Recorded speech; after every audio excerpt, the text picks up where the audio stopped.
Next is the critical step of checking every single soldered joint.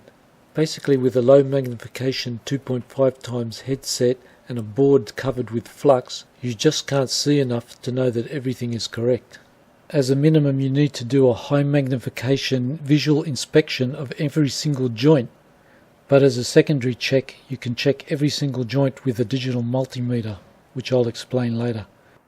The USB microscope seems to do an adequate job, but things look a bit weird because you've got no depth and a bit cartoony, so it's not perfect. You can see most of what you need to know from directly above.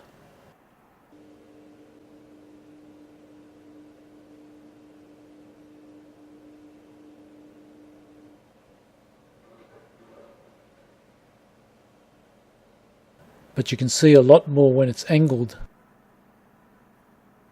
The side face is what shows you the most.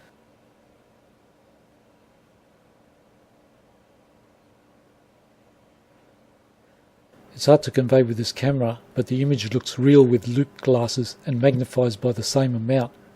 I would say loop glass is better, but microscope's not too bad. This is what we're looking for, something that looks like a raindrop on a polished car.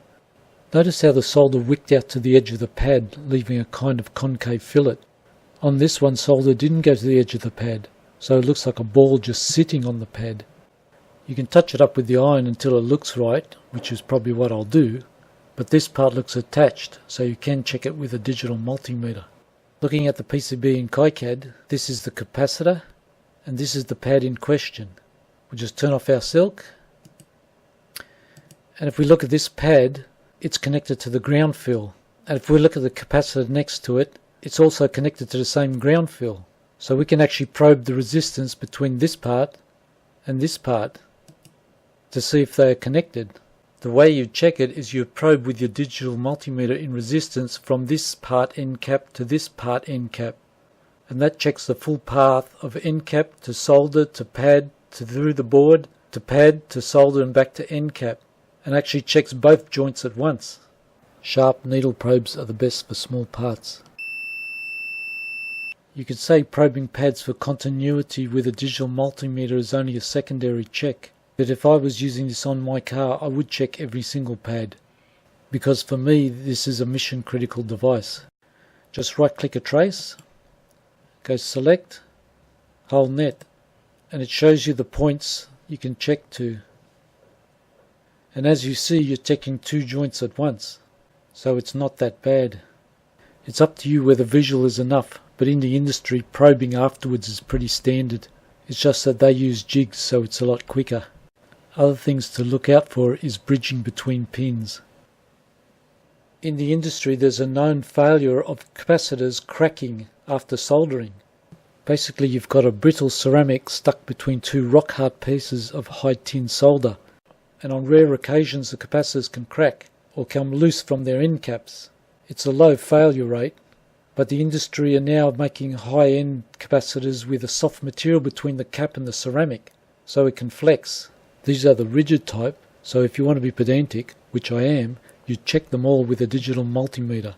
Even though this is a rare failure, it's not hard to do a quick check with tweezers and a digital multimeter. The first thing you have to do is do a thorough wash of the PCB to remove all the flux.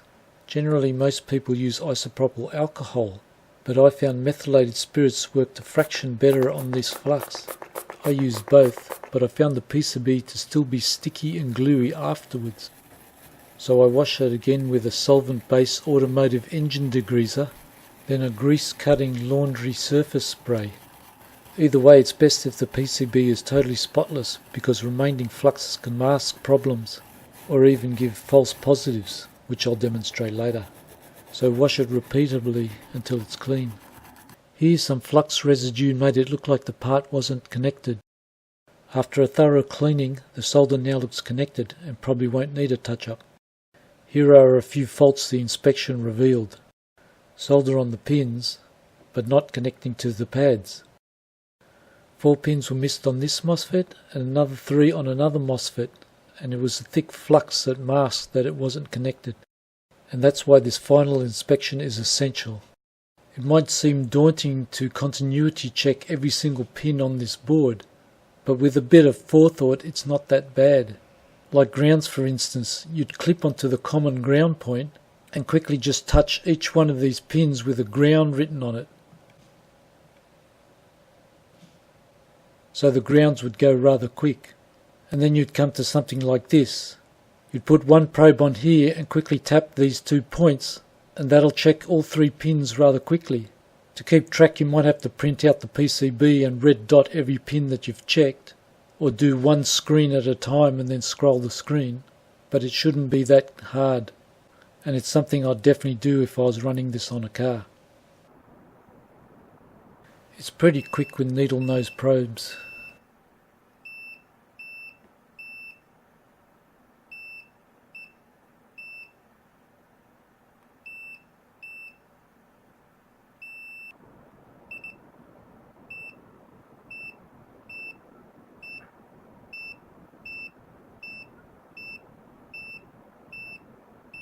Here we have our USB. Pin 1 is ground. 2 is not connected.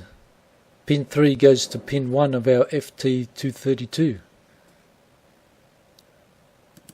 Pin 4 goes to our capacitor. Pin 1 to ground. USB pin 3 to pin 1 of the IC. Pin 4 to the cap. You can also check power sides to ground. Like if you probe from this 3.3 volts to a ground, it should never be 0 ohms unless there's a dead short, which tells you something is wrong.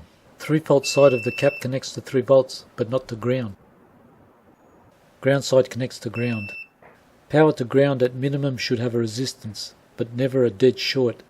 As you can see, it's the pre-planning and organisation, that is checking parts, counting parts, placing them in one box before you fit them and another box after they've been fitted, and repeated checking and more checking, that is equally important, if not more so, than the actual soldering. After going full screen, I've changed my mind about the USB microscope. It seems to do quite a good job, even with it being directly from above.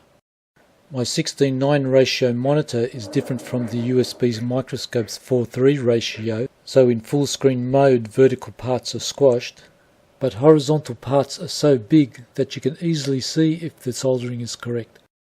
I'm going to check all the horizontal parts, then I'm going to spin the board 90 degrees and check all the vertical parts, because they'll be a lot bigger. It might also be possible to tilt your microscope on an angle and keep the board flat, and that'll give you a perfect view of the soldered joint. The only proviso is you'll have to check the whole board from 4 different sides to check every soldered joint.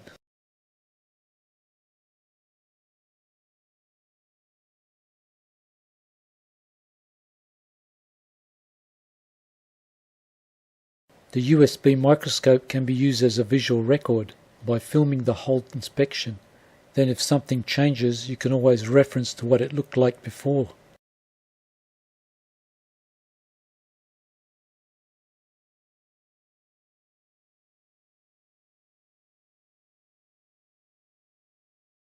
Here is another missed joint that I've just found when I edited this video.